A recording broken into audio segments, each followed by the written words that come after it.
Well, this weekend, the lovers of motocross and speedway will be making their way to Tumblegum racetrack for their annual major event. And in studio, three guys will be competing: Jamie Shaw, Robbie Clark, who will be competing in the motocross, and Tim Bujos, who will be for the first time competing in the speedway. Now we'll get to you in a moment, Tim, but if I can just talk to Jamie and Robbie first. Guys, I've commented, you look all of about 12 years of age. Are you licensed to be able to ride Tumblegum?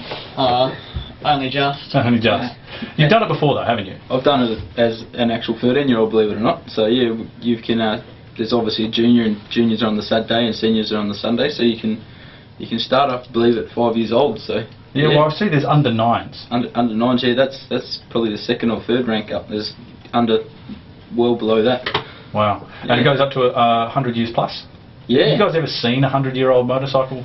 I think they're all, anyone who's ever come to grips or ridden a bike and they're anywhere near 100 are usually dead because it's a short life expectancy. Get out of bed in the morning. I think there's a lot of 30-year-olds that look like they're about 100. Yeah. well, I can't wait to see you guys age a bit. This is the fifth year in it. You've worked your way through the ranks. Are you both competing in the open section? Jamie's in the open. I'm in the lights. In the lights class, which is a smaller capability. Oh, okay. All right. But it's all raced on the same track, and Willie Thompson puts a lot of effort into this track every year. It's never the same. Is that one of the great bonuses of having this event, because you're not coming to the same track, coming to the same location, but the track's always different? That's got to be an appealing factor for this event. Yeah, the track's normally really fun to ride. It's always different. The terrain, the way it shapes up and that's always really good. Berms up nice, but hopefully they can keep the dust down a bit more this year because it was horrible last year. So okay, but they wet the track in some instances, but they can't do too much during race, can they? Yeah, it just seems to dry out, so run out of water and pretty well over. And you're both based in WA. All of you are Western Australians. You guys are you've dabbled at the national level. Yeah, I've raced nationals before. Yep. It's a good experience. I think the tracks are in a whole new ball game over there as well, like the way that they prepare them and shape up. It's nothing like over here in WA.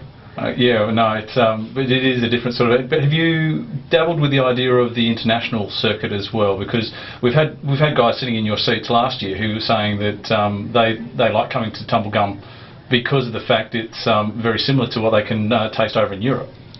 It sounds about right for them. Look, I have never really competed at an international level, or I've dabbed in the national level a bit, but from what I understand is the Tumblegum track is very wide open, a wide track, big long straights, which is very, very close to what's in Europe and America, and it's lacking a few jumps, but it's a natural terrain. It's just a total different circuit to we're racing anywhere in WA, and it's great. Like you say, it changes year to year. And the circuit out there at the moment, have you test ridden it yet? No, not yet. Not yet. Haven't been lucky enough to do it. Unfortunately, we're all working during the week and riding when we can, but surely we'll get up and have a bit of a sneak peek before we get out there on Sunday. Well, that'd be nice if you get a look before you actually ride it. Yeah, it usually is. Now, sitting next to you is Tim Bujos. Now, Tim, first time you'll be competing at Tumblegum because you're Speedway, which is the fast lap circuit, crazy stuff. But it's the second year that it's actually been offered at Tumblegum. Was there a reason you didn't compete first year?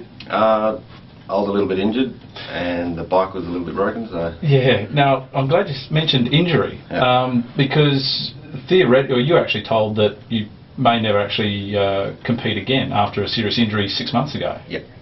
Can you just run us through that injury? I was actually sort of training for motocross, believe it or not, and I was on the mountain bike and had a mechanical failure, and it broke my neck in 3 spots. So that's the worst injury you've had. Yep, and hopefully will be. Ever, yeah. So what's 3 vertebrae? Yep. But the doctor's given you the okay to compete again. Yeah, well, it's healed up and it looks like there's no weaker than it was before. If not, it's probably stronger. So there's no reason why they couldn't. So that's what I was after and hoping for, and it ended up happening. So.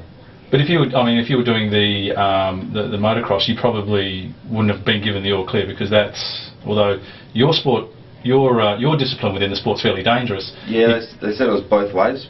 We're travelling at high speed the whole time, and you always crash at high speed.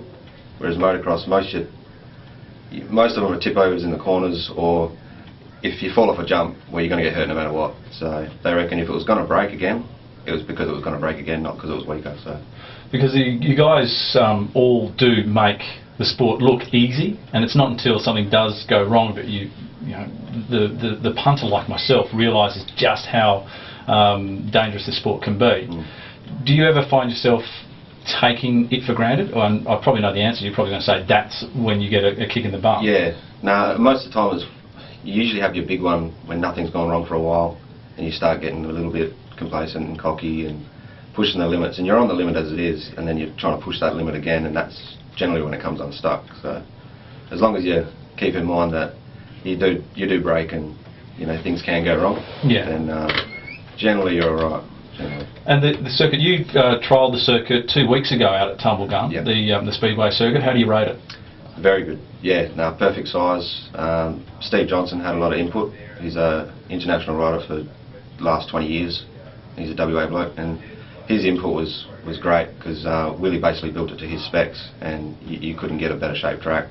The surface is good, and 2 weeks ago was a perfect example.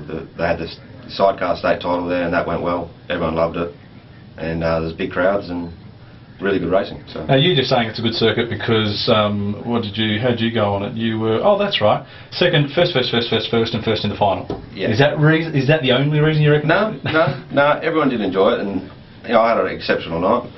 You know, it doesn't always happen that way.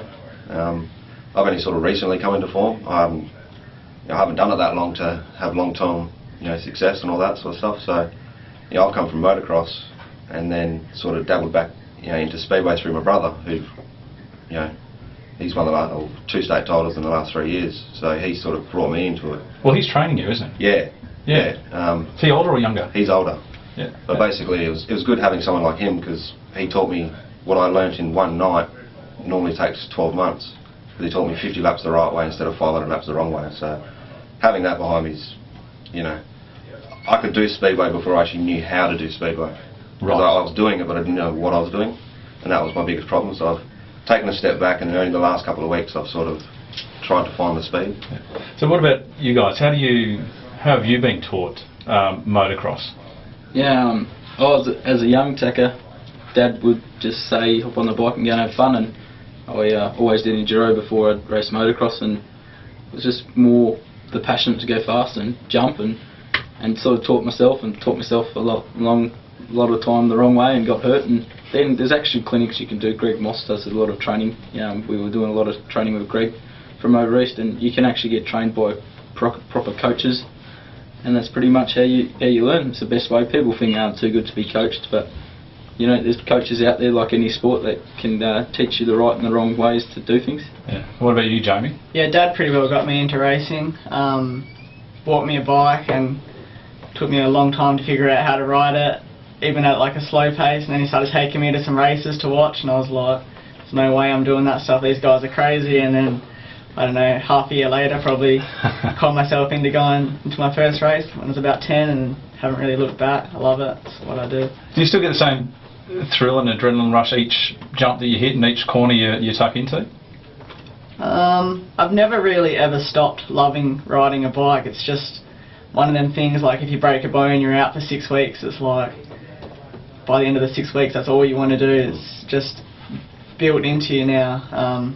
Can't escape it. So your DNA has changed? I think it has, yeah. Because you're nodding your head, and you've been out for 6 months. You just must be itching to race every day. Yeah, well, even at the time when I was in the halo with all the pins in my head, I was still going to the motocross events and all that because I just couldn't stay away. If I wasn't in it, I wanted to be there at least and try and help or something like that. So you definitely can't get away from it. Oh, fantastic. Well, mate, I wish all three of you the best of luck on the weekend. Obviously, you two will be fighting it out to see who has the best luck. But I honestly say to Tim, best of luck, mate. I hope you win. We're claiming you. You are 6 PRs, Tim Bourgeois. And you guys, look, we'll give you some stickers for your bikes. You can battle out for the #1 spot. It all happens at Tumblegum Raceway, and there's camping as well, so you don't have to do the long trek. You actually stay overnight, which is good. But guys, all the best. Hopefully.